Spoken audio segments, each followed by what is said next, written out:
명숙 할머니는 35년 전 남편을 일찍 여의고 홀로 두 아들을 키워냈습니다. 큰아들 태주는 현재 38살로 대기업에 다니고 있으며 작은아들 태수는 35살로 중견기업에서 근무하고 있습니다. 명숙 할머니는 자식들을 위해 평생을 헌신했고 두 아들 모두 좋은 직장에 취직하고 결혼까지 시키는 데 성공했습니다. 할머니는 자식들이 잘 되는 모습을 보며 그동안의 고생이 보람되다고 느꼈습니다. 큰아들 태주는 5년 전 같은 회사에 다니던 서연과 결혼했습니다. 서연은 명문대를 졸업한 커리어우먼으로 결혼 후에도 직장 생활을 계속하고 있었습니다. 두 사람 사이에는 현재 8살인 딸 유나와 5살인 아들 준호가 있습니다. 작은 아들 태수는 3년 전 맞선으로 만난 미정과 결혼했고 아직 자녀는 없었습니다. 명숙 할머니는 두 며느리와의 관계도 나쁘지 않다고 생각했고 특히 손주들을 무척 사랑했습니다. 명숙 할머니는 서울에서 1시간 거리에 있는 지방 소도시에 혼자 살고 있었습니다. 두 아들은 모두 서울에서 직장 생활을 하며 각자의 가정을 꾸리고 있었습니다. 할머니는 한 달에 한두 번 정도 아들들 집을 번갈아 방문했고 명절이나 특별한 날에는 아들들이 할머니 댁으로 찾아오곤 했습니다. 이번 주말에는 큰아들 태준의 집을 방문할 차례였습니다. 토요일 아침 명숙 할머니는 일찍부터 손주들이 좋아하는 과일과 간식을 잔뜩 준비했습니다. 백화점에 들러 유나를 위한 예쁜 머리핀 세트와 준호를 위한 장난감 자동차도 샀습니다. 할머니는 손주들을 만날 생각에 마음이 설레었습니다. 오전 10시쯤 할머니는 큰아들 집에 도착했습니다. 현관문을 열자 준호가 달려나와 할머니를 반겼습니다. 5살 손자의 순수한 미소에 할머니는 그동안의 피로가 다 풀리는 것 같았습니다. 그런데 유나는 방에서 나오지 않았습니다. 며느리 서연이 유나를 불렀지만 아이는 방문을 열지 않았습니다. 할머니는 아이가 공부하느라 바쁜가 보다고 생각했습니다. 요즘은 초등학생들도 주말에 학원을 다니거나 집에서 공부를 한다는 이야기를 들었기 때문입니다. 할머니는 거실 소파에 앉아 며느리와 이런저런 이야기를 나누었습니다. 서연은 회사 일로 바쁘다며 최근 있었던 일들을 이야기했습니다. 승진 심사를 앞두고 있어서 주말에도 집에서 자료를 정리해야 한다고 했습니다. 할머니는 며느리가 고생이 많다며 위로의 말을 건넸습니다. 그러면서도 아이들은 잘 돌보고 있는지 살짝 걱정스러운 마음이 들었습니다. 맞벌이 부부가 아이들을 키우는 것이 얼마나 힘든지 할머니도 잘 알고 있었습니다. 점심시간이 되자 서연은 미리 준비해둔 음식을 데웠습니다. 할머니가 오는 날이면 보통 서연이 요리를 해두었는데 오늘은 배달 음식을 시켜둔 것 같았습니다. 할머니는 며느리가 바쁜데 굳이 요리까지 하지 않아도 된다며 이해한다는 뜻을 전했습니다.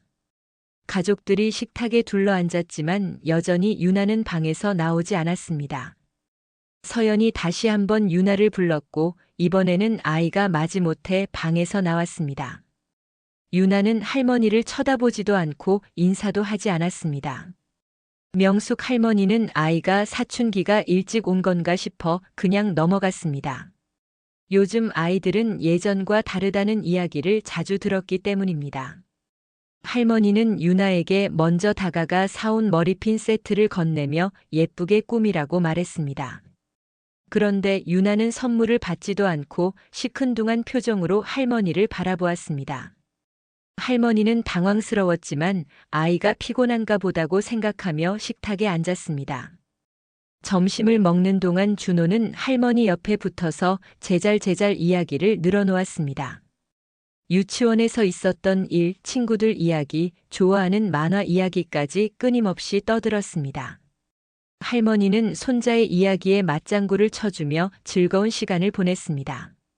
하지만 유나는 식사 내내 말 한마디 없이 휴대폰만 들여다보았습니다. 서연이 식사 중에는 휴대폰을 보지 말라고 주의를 주었지만 유나는 듣는 둥 마는 둥 했습니다. 할머니는 며느리가 아이를 제대로 통제하지 못하는 것 같아 조금 불편했지만 내색하지 않았습니다. 남의 집 교육 방식에 시어머니가 이래라 저래라 할 수는 없는 노릇이었습니다. 식사를 마친 후 서연은 설거지를 하러 주방으로 갔고 태주는 서재에서 급한 업무를 처리하러 들어갔습니다. 명숙 할머니는 거실에서 준호와 함께 장난감을 가지고 놀았습니다.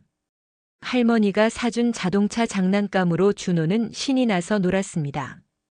유나는 여전히 소파에 앉아 휴대폰만 만지작거리고 있었습니다. 할머니는 유나에게도 말을 걸어보려고 했습니다. 학교 생활은 어떤지, 친구들과는 잘 지내는지, 요즘 무엇을 배우는지 물어보았습니다. 하지만 유나는 귀찮다는 듯이 짧게 대답하거나 아예 대답을 하지 않았습니다. 할머니는 점점 서운한 마음이 들었습니다. 불과 몇 달 전만 해도 유나는 할머니가 오면 반갑게 맞이했고 학교 이야기도 신나게 들려주었는데 언제부터 이렇게 변한 건지 알 수가 없었습니다. 오후 3시쯤 되자 서연이 거실로 나와 할머니께 차를 대접했습니다. 할머니는 며느리와 함께 차를 마시며 이런저런 이야기를 나누었습니다. 집안 살림 이야기, 아이들 교육 이야기, 남편 회사 이야기 등을 주고받았습니다. 서연은 요즘 육아와 일을 병행하느라 너무 힘들다고 토로했습니다. 할머니는 며느리의 고충을 이해한다며 위로했습니다. 그때 유나가 갑자기 휴대폰을 내려놓고 할머니를 똑바로 쳐다보았습니다. 할머니는 손녀가 뭔가 할 말이 있나 싶어 부드러운 미소를 지으며 유나를 바라보았습니다. 그런데 유나의 입에서 나온 말은 할머니의 예상을 완전히 빗나갔습니다. 유나는 아무렇지도 않은 표정으로 이렇게 말했습니다. 할머니는 언제 집에 가냐고 우리 집에 너무 자주 오는 것 같다고 엄마. 아빠가 할머니 오시면 힘들어한다고 말했습니다. 거실에 정적이 흘렀습니다. 서연은 깜짝 놀라 유나를 쳐다보았고 서재에서 나온 태준도 상황을 파악하지 못한 채 멍하니 서 있었습니다. 명숙 할머니는 손녀의 말을 믿을 수가 없었습니다. 겨우 8살짜리 아이의 입에서 그런 말이 나올 줄은 상상도 못했습니다. 할머니의 얼굴은 순식간에 창백해졌고 손에 들고 있던 찻잔이 미세하게 떨렸습니다. 서연이 황급히 유나를 나무랐습니다. 어른한테 그런 식으로 말하면 안 된다고 당장 할머니께 사과하라고 소리쳤습니다. 하지만 유나는 전혀 미안해하는 기색이 없었습니다. 오히려 자기는 엄마 아빠가 하는 말을 그대로 전한 것뿐이라고 대답했습니다. 할머니가 오시기 전날 밤 엄마 아빠가 방에서 나누는 대화를 문틈으로 들었다고 했습니다. 유나의 말에 따르면 서연과 태주는 명숙 할머니가 너무 자주 방문한다며 불편해했다고 합니다. 주말까지 신경 써야 하는 게 부담스럽다고 할머니가 오시면 집안 분위기가 불편하다고 이야기했다는 것입니다. 심지어 할머니가 오시는 날에는 외식도 못하고 집에서 음식을 준비해야 해서 귀찮다는 말까지 했다고 유나는 덧붙였습니다. 태주는 당황한 표정으로 그건 오해라고 그런 뜻으로 한 말이 아니라고 변명했습니다. 하지만 명숙 할머니는 이미 깊은 상처를 받은 상태였습니다. 아들 내외가 자신을 반갑지 않게 여긴다는 사실, 그것도 어린 손녀의 입을 통해 알게 된 것이 너무나 충격적이었습니다. 할머니는 그동안 아들 내외에게 폐를 끼치지 않으려고 얼마나 조심했는지 생각하니 눈물이 났습니다.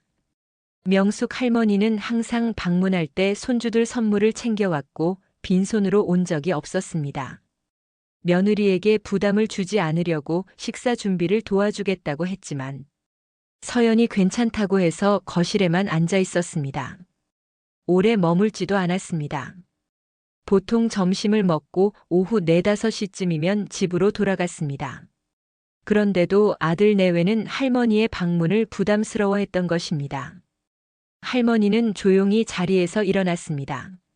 서연이 할머니를 붙잡으며 오해라고 유나가 잘못 이해한 거라고 말했습니다. 태준도 어머니께 앉으시라고 이야기를 나눠보자고 했습니다. 하지만 할머니는 고개를 저었습니다. 더 이상 이 집에 있고 싶지 않았습니다. 자신이 환영받지 못하는 곳에서 버티고 있을 이유가 없었습니다. 명숙 할머니는 가방을 챙겨 현관으로 향했습니다.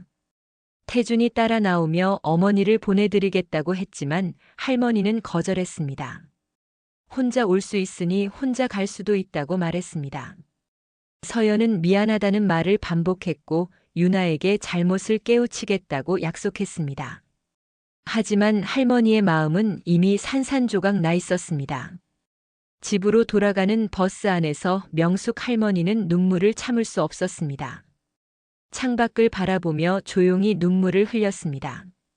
평생을 자식들을 위해 살아온 자신이 이제는 짐이 되어버렸다는 생각에 가슴이 무너져 내렸습니다. 남편이 일찍 세상을 떠난 후 홀로 두 아들을 키우느라 얼마나 고생했는지 그 세월이 주마등처럼 스쳐 지나갔습니다. 명숙 할머니는 아이들 학비를 대기 위해 식당에서 설거지 일을 했습니다. 낮에는 청소 일을 하고 밤에는 식당 일을 했습니다. 몸이 아파도 참았고 피곤해도 견뎠습니다. 아이들에게 좋은 것을 먹이기 위해 자신은 늘 굶다시피 했습니다. 겨울에 난방비를 아끼려고 두꺼운 옷을 껴입고 지냈습니다. 아이들 학원비를 대느라 자신의 병원비는 미뤘습니다. 그렇게 키운 아들들이 좋은 대학에 들어가고 좋은 직장을 얻었을 때 할머니는 그동안의 고생이 다 보상받는 것 같았습니다. 아들들이 결혼해서 각자의 가정을 꾸렸을 때도 할머니는 행복했습니다. 손주들이 태어났을 때는 세상을 다 가진 것 같았습니다. 이제 남은 삶은 손주들을 보며 행복하게 살 수 있을 거라고 생각했습니다. 하지만 현실은 달랐습니다. 아들 내외는 할머니의 방문을 부담스러워했고 손녀는 할머니에게 대놓고 집에 가라는 말을 했습니다. 할머니는 자신이 무엇을 잘못했는지 생각해 보았습니다. 너무 자주 방문했나, 너무 오래 머물렀나, 며느리에게 간섭을 했나, 아이들 교육에 참견을 했나? 하지만 아무리 생각해도 그런 적이 없었습니다. 집에 도착한 명숙 할머니는 텅 빈 집에 홀로 앉아 있었습니다. 평소 같으면 손주들과 즐거운 시간을 보내고 돌아와서 행복한 마음으로 저녁을 먹었을 텐데 오늘은 밥 먹을 생각조차 나지 않았습니다.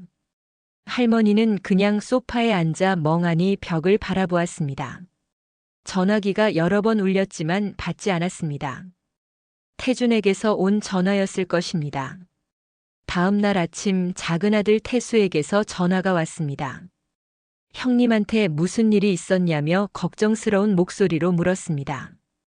태준이 태수에게 연락해서 어머니를 좀 살펴봐 달라고 부탁한 모양이었습니다. 명숙 할머니는 태수에게 괜찮다고 걱정하지 말라고 했습니다. 하지만 목소리에는 힘이 없었습니다.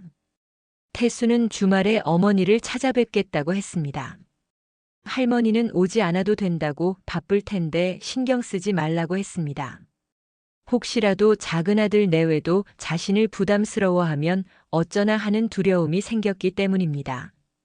하지만 태수는 꼭 가겠다고 했고 할머니는 더 이상 말리지 않았습니다. 그 주 내내 명숙 할머니는 우울한 시간을 보냈습니다. 식사도 제대로 하지 않았고 밤에는 잠도 잘 오지 않았습니다. 평소 즐기던 산책도 나가지 않았습니다. 이웃들이 안부를 물어도 대충 괜찮다고만 대답했습니다. 할머니는 자신의 존재 가치에 대해 깊이 생각하게 되었습니다. 토요일 오전 태수 내외가 할머니 댁을 방문했습니다. 며느리 미정은 정성스럽게 준비한 반찬을 여러 개 들고 왔습니다. 태수는 어머니의 안색을 보고 깜짝 놀랐습니다. 불과 일주일 사이에 할머니는 많이 야위어 있었고 얼굴에는 생기가 없었습니다. 태수는 형님 댁에서 무슨 일이 있었는지 물었습니다. 명숙 할머니는 처음에는 말하지 않으려고 했습니다. 형제간의 갈등이 생길까봐 걱정되었기 때문입니다. 하지만 태수가 계속 물어보자 결국 지난 주말에 있었던 일을 이야기했습니다. 유나가 한 말 그리고 그 말 뒤에 숨겨진 태준 내외의 진심까지 모두 털어놓았습니다. 이야기를 듣던 태수는 화가 났습니다.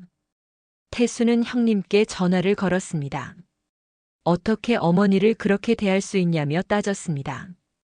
평생 자식들을 위해 희생하신 어머니를 부담스럽다니 그게 말이 되냐고 소리쳤습니다. 태주는 변명을 늘어놓았습니다. 정말 그런 뜻이 아니었다고 유나가 오해한 거라고. 다만 요즘 일이 너무 바빠서 주말에도 쉬지 못하는 상황이라 그런 말이 나온 것뿐이라고 했습니다. 하지만 태수는 형의 변명을 받아들이지 않았습니다. 아무리 바빠도 어머니를 그렇게 대하면 안 된다고 어머니가 얼마나 섬세하게 눈치를 보시며 방문하셨는데 그걸 모르냐고 말했습니다. 태주는 잘못했다며 어머니께 사과하겠다고 했습니다. 태수는 형에게 당분간은 어머니께 연락하지 말라고 했습니다. 어머니가 마음의 상처를 회복할 시간이 필요하다고 했습니다. 태수 내외는 그날 하루 종일 할머니와 함께 시간을 보냈습니다. 미정은 정성스럽게 점심을 준비했고 태수는 할머니와 함께 산책을 나갔습니다. 저녁에는 셋이 함께 외식을 하고 영화도 보았습니다. 태수는 어머니께 자주 찾아뵙겠다고 약속했습니다. 형님 댁에서 받은 상처를 조금이라도 위로해드리고 싶었습니다. 명숙 할머니는 작은 아들 내외의 따뜻한 마음에 조금씩 위로를 받았습니다. 모든 자식이 다 똑같지는 않구나 하는 생각이 들었습니다. 태수는 결혼한 후에도 늘 어머니를 챙겼고 명절이 아니어도 자주 연락했습니다. 미정도 시어머니를 진심으로 대했고 할머니도 그걸 느낄 수 있었습니다. 한편 태준 내외는 심각한 대화를 나누고 있었습니다. 서연은 자신들의 대화를 엿듣고 그대로 할머니께 전한 유나를 크게 혼냈습니다. 하지만 태준은 유나만의 잘못이 아니라고 했습니다. 자신들이 어머니에 대해 그런 식으로 이야기한 것 자체가 문제라고 인정했습니다. 서연도 자신들이 잘못했다는 것을 알았습니다. 태주는 어머니께 용서를 구하고 싶었지만 태수의 말대로 당분간은 연락을 자제하기로 했습니다. 대신 유나를 데리고 할머니 댁을 방문해서 제대로 사과하기로 계획을 세웠습니다. 유나에게도 할머니가 얼마나 소중한 분인지, 할머니가 아빠를 키우기 위해 얼마나 고생하셨는지 이야기해 주었습니다. 유나는 처음에는 자기가 뭘 잘못했는지 이해하지 못했습니다. 하지만 아빠가 들려주는 할머니의 이야기를 듣고 나서 조금씩 깨닫기 시작했습니다. 할머니가 혼자서 두 아들을 키우느라 얼마나 힘들었는지, 손주들을 얼마나 사랑하는지 알게 되었습니다. 유나는 자신이 할머니께 상처를 드린 것이 미안했습니다. 2주 후 태주는 유나와 준호를 데리고 할머니 댁을 찾았습니다. 서연은 회사 일 때문에 동행하지 못했지만 할머니께 드릴 선물을 정성스럽게 준비했습니다. 현관문을 열고 할머니를 보자 유나는 울음을 터뜨렸습니다.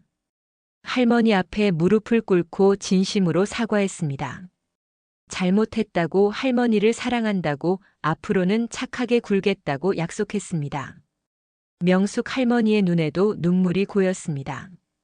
손녀를 꼭 안아주며 괜찮다고, 할머니는 유나를 사랑한다고 말했습니다.